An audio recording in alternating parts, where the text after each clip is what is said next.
वो मजे से किसी और की गर्लफ्रेंड को निहार रहा था कि तभी हथियारों से लैस एजेंट उसके आलीशान घर में घुस आए। वो बिल्कुल नहीं घबराया, बस शांति से अपने हाथ ऊपर कर दिए। भले ही एजेंट ने उसका गला बुरी तरह पकड़ रखा था, फिर भी जिम्मी के चेहरे पर एक हल्की मुस्कान थी। क्या तुम अभी हंस रहे हो? एजेंट ने जिम्मी को जमीन पर पटक दिया और बुरी तरह से उसे हथकड़ी पहना दी। पुलिस को उसके घर से न केवल कई किलो नशीला पाउडर मिला, बल्कि हथियार, गोलियां और बेहिसाब पैसा भी बरामद हुआ। इतना सब होने के बाद भी जिम्मी शांत था, लेकिन जब एजेंट ने 2 भारी हथियार निकाले तब जाकर उसकी आंखों में थोड़ी घबराहट दिखाई दी। साइलेंस। जिम्मी को इस बात का अंदाजा नहीं था कि शुरू से लेकर अंत तक ये एक बहुत बड़ी साजिश थी और वो इसमें सिर्फ एक मोहरा था। जिम्मी को फिलहाल हिरासत में रखा गया था। उसे पूरा भरोसा था कि उसका पिता, जो एक रिटायर्ड पुलिस वाला है, उसे बचाने का कोई न कोई रास्ता जरूर निकाल लेगा। लेकिन पिता ने आकर उसे एक अच्छी और एक बुरी खबर सुनाई। बुरी खबर ये थी कि जिम्मी के घर से भारी मात्रा में गैरकानूनी सामान मिला है, जिसके लिए उसे 10 साल की सजा हो सकती है। अच्छी खबर ये थी कि पिता ने अपनी पहचान का इस्तेमाल करके एक वकील से बात की है। अगर जिम्मी अदालत में अपना जुर्म कबूल कर ले तो सजा घटकर 5 साल हो जाएगी और अगर जेल में बर्ताव अच्छा रहा तो शायद 2 साल में ही रिहाई मिल जाए। अब उसके पास और कोई रास्ता नहीं था, तो यही विकल्प सबसे बेहतर लगा। अदालत में जिम्मी ने ठीक वैसा ही किया जैसा उसके पिता ने कहा था और अपने जुर्म को स्वीकार कर लिया। उसे लगा कि अब बस औपचारिकता बाकी है, जज साहब रस्म पूरी करेंगे और उसे कम सजा मिल जाएगी। लेकिन उसने सपने में भी नहीं सोचा था कि जज का फैसला बिल्कुल उल्टा होगा। चूंकि जिम्मी के पास खतरनाक हथियार और भारी मात्रा में नशीले पदार्थ मिले थे, इसलिए जज ने उसे सबसे कड़ी सजा सुनाने का फैसला किया। ये सुनकर जिम्मी के होश उड़ गए और उसके पिता के चेहरे पर भी हवाइयां उड़ने लगी। ये बात तो तय थी कि उस वकील ने बाप बेटे दोनों को धोखा दिया था, लेकिन अब चिड़िया चुग गई खेत फैसला हो चुका था। जिम्मी चाहे जितना भी हाथ पैर मार ले, अब कुछ नहीं हो सकता था। 7 महीने की जेल की जिंदगी ने जिम्मी का हौसला तोड़ने के बजाय उसे और पक्का बना दिया। उसने लोगों से घुलने मिलने का अपना हुनर वहाँ भी दिखाया और जेल में भी उसका सिक्का चलने लगा। एक दिन गार्ड उसे एक अलग कमरे में ले गया, जहाँ पहले से ही 2 लोग बैठे थे। जिम्मी ने उस सफेद दाढ़ी वाले आदमी को तुरंत पहचान लिया। ये वही वकील था जिसने उसे फंसाया था। इससे पहले कि जिम्मी कुछ बोलता, दूसरे आदमी ने अपना परिचय दिया। उसका नाम लॉरेन था और वो FBI से था। उसने साफ कहा कि उन्हें पता है कि जिम्मी इन 7 महीनों में जेल में कितने मजे से रह रहा है। न केवल उसने वहाँ के गैंग्स के साथ अच्छे रिश्ते बना लिए हैं, बल्कि अपना एक छोटा मोटा धंधा भी शुरू कर दिया है। वो जेल के अंदर ही खूब पैसे कमा रहा था। FBI ने जिम्मी के बारे में इतनी जांच पड़ताल इसलिए की थी क्योंकि उन्हें उसकी इसी काबिलियत की जरूरत थी। लॉरेन ने बिना घुमाए फिराए सीधे मुद्दे की बात की। वो जिम्मी के साथ एक सौदा करना चाहता था। अगर जिम्मी दूसरी जेल में शिफ्ट होने को तैयार हो जाए और वहाँ एक पागल कैदी लैरी के करीब जाकर उससे लड़कियों के कत्ल और लाशों के ठिकाने का सच उगलवा ले, तो इनाम के तौर पर जिम्मी की 10 साल की सजा तुरंत माफ कर दी जाएगी। वो उसी वक्त आजाद हो जाएगा। सुनने में ये ऑफर किसी लॉटरी जैसा लग रहा था, लेकिन इसके पीछे का खतरा जिम्मी की जान भी ले सकता था। लैरी वो दरिंदा था जिसके आगे पूरी अमेरिकी पुलिस भी बेबस थी। उस शैतान ने कुछ ही सालों में कम से कम 14 जवान लड़कियों को बेरहमी से मार डाला था। सबसे बड़ी बात, उसे सफाई का कीड़ा था। कत्ल करने के बाद वह मौके को पूरी तरह साफ कर देता था, यहाँ तक कि मरने वाली के कपड़ों को भी तह करके रखता था। यही वजह थी कि पुलिस सालों तक कोई सबूत नहीं ढूंढ पाई। अभी कुछ समय पहले 1 साल पुरानी वारदात में उन्हें एक नया सुराग मिला, जिससे आखिरकार पुलिस उस तक पहुंच पाई। ये मामला एक मक्के के खेत में हुए कत्ल का था। वहाँ मौजूद इकलौते गवाह ने बताया कि कातिल एक गोरा आदमी था जो सिल्वर ग्रे रंग की डॉज गाड़ी चला रहा था। इसके अलावा और कोई सुराग नहीं था। इन अधूरे सुरागों से कातिल को ढूंढना नामुमकिन था, इसलिए फाइल बंद पड़ी थी। तभी अचानक पुलिस चीफ को एक शिकायत मिली। एक लड़की ने बताया कि घर जाते वक्त एक आदमी वैन में उसका पीछा कर रहा था और उस वैन का रंग भी ग्रे था। ये सुनते ही पुलिस का माथा ठनका। उन्होंने तुरंत इस घटना को उस पुरानी हत्या के मामले से जोड़कर देखा। गाड़ी के नंबर से पता चला कि पिछले 1 साल में इस गाड़ी के खिलाफ 3 बार शिकायतें आ चुकी थी और हर बार इल्जाम लड़कियों का पीछा करने का था। इससे उनका शक और गहरा हो गया। इस सुराग का पीछा करते हुए वो आखिरकार उस गाड़ी के मालिक तक पहुंच गए, एक अजीब से हुलिये वाला आदमी। लेकिन हैरानी की बात यह थी कि उसकी आवाज बहुत कोमल थी, बात करने का तरीका बहुत शांत और स्वभाव बहुत विनम्र था। कोई भी उसे उस खूंखार कातिल के रूप में सोच भी नहीं सकता था।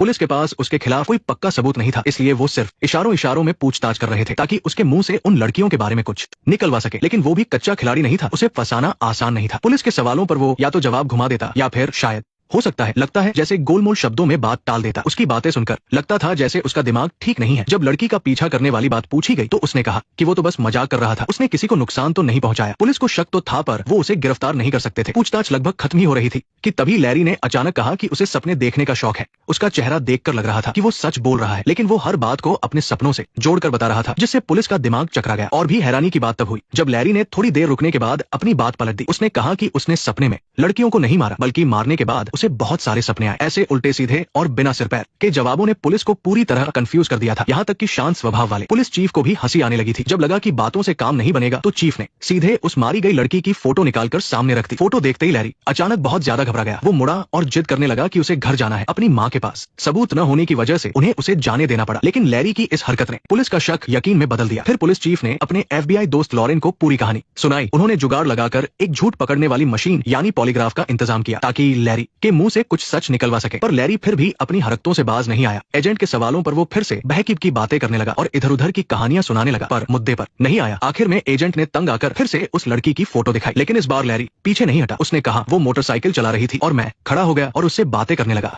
शुरू में तो वो बहुत अच्छी थी, लेकिन फिर वो, है ना, वो हमेशा ही बहुत अच्छी थी। बस वो बहुत दुखी थी, सच में बहुत दुखी। ये कब की बात है? जब वो उदास थी तो वो मेरी गाड़ी में थी और फिर खेत में। गजब है, वो उसे मक्के के खेत में ले गया तो एक जवान लड़की दुखी नहीं होगी तो क्या होगी? एजेंट की पूछताछ में उसने न सिर्फ वारदात की सही जगह बताई, बल्कि ये भी कबूल कर लिया कि कुछ समय पहले एक और कॉलेज स्टूडेंट का जो मर्डर हुआ था वो भी उसी ने किया था। यहाँ तक कि मारने का तरीका भी उसने एकदम साफ साफ बता दिया। ये वो खुफिया जानकारी थी जो पुलिस ने अब तक पब्लिक को बताई भी नहीं थी। जाहिर है ये वही सन की कातिल था जिसे पुलिस बरसों से ढूंढ रही थी। शेरिफ ने तुरंत एक कबूलनामा प्रिंट किया, बस उस पर साइन करते ही उसे सजा दिलवाई जा सकती थी। उन्हें लगा था कि इस चालाक इंसान से साइन करवाना मुश्किल होगा, लेकिन हैरानी की बात यह थी कि लैरी ने बिना कुछ सोचे समझे पेन उठाया और साइन कर दिए। पुलिस को लगा कि चलो अब मामला खत्म हुआ, लेकिन जब पुलिस ने लैरी के घर की तलाशी ली तो उन्हें वहाँ कोई भी सबूत नहीं मिला। यहाँ तक कि उसकी गाड़ी भी एकदम साफ सुथरी थी, जुर्म का एक भी सुराग नहीं मिला। पर अच्छी बात यह थी कि लैरी अपना जुर्म कबूल कर चुका था। लेकिन शेरिफ के होश तब उड़ गए जब जेल ले जाते वक्त रास्ते में ये आदमी अचानक अपनी बात से पलट गया। उसने कहा कि पहले उसने जो कुछ भी कहा था वो सब तो उसने सपने में देखा था और ऊपर से शेरिफ के दबाव की वजह से उसे मजबूरी में उस कागज पर साइन करने पड़े। मुसीबत और बढ़ गई जब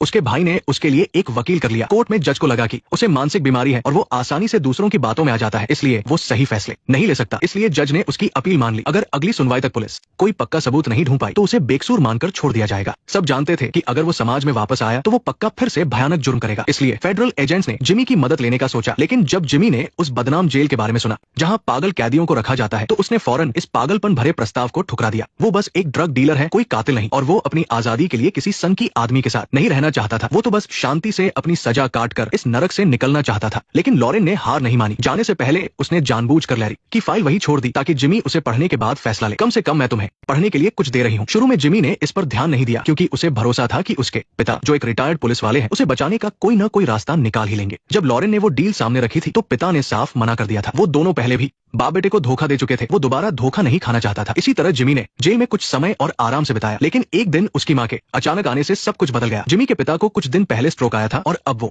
न तो ठीक से बोल पा रहे थे और न ही ठीक से चल पा रहे थे। इसका मतलब ये था कि पिता के सहारे जेल से बाहर निकलने का रास्ता अब पूरी तरह बंद हो चुका था। उस रात जिज्ञासा में आकर जिमी ने आखिर वो फाइल खोली ली। उसके अंदर जो लिखा था उसे पढ़कर उसके रोंगटे खड़े हो गए। काफी सोच विचार के बाद अगले दिन जिमी ने फिर से लॉरेन से संपर्क किया और वो डील मानने को तैयार हो गया। लेकिन जिमी ने ये नहीं सोचा था कि लॉरेन तुरंत हाँ नहीं कहेगी। उसने कहा कि ये ऑफर उसने कई और कैदियों को भी दिया है, ये तो बस एक इंटरव्यू जैसा है, उसे ये मौका मिलेगा या नहीं ये जिमी के आगे के व्यवहार पर निर्भर करता है। लॉरेन की इस चाल ने जिमी को परेशान तो किया, लेकिन इससे उस मौके को पाने का उसका इरादा और पक्का हो गया। अगली मुलाकात में जिमी ने अपना वो अड़ियल रवैया छोड़ दिया और बड़े ही विनम्र और सच्चे तरीके से पेश आया। जब उसने बाकी कॉम्पिटिटर्स की फोटो देखी तो जिमी ने खुद अपनी खूबियां बताई और अपने पुराने बुरे कामों को भी स्वीकार किया। आखिरकार अपनी सच्चाई और अपनी पर्सनालिटी की वजह से उसे ये काम मिल गया। ऑडिशन खत्म हुआ। दूसरी जेल में शिफ्ट होते वक्त जिमी ने वो सादे कपड़े पहन लिए जो उसके लिए तैयार किए गए थे ताकि वो उस खतरनाक जेल में आसानी से घुल मिल सके जहां बड़े बड़े संकी अपराधी बंद थे। किसी को शक न हो इसलिए एजेंसी ने जिमी को एक हथियारों के सौदागर की झूठी पहचान दी। लेकिन सुरक्षा के लिए जिमी के इस खुफिया मिशन के बारे में सिर्फ जेल के वार्डन और डॉक्टर को ही पता था, बाकी किसी को कानो कान खबर नहीं थी। इसके अलावा लॉरेन जिमी की गर्लफ्रेंड बनकर बीच बीच में उससे मिलने आने वाली थी। एक तो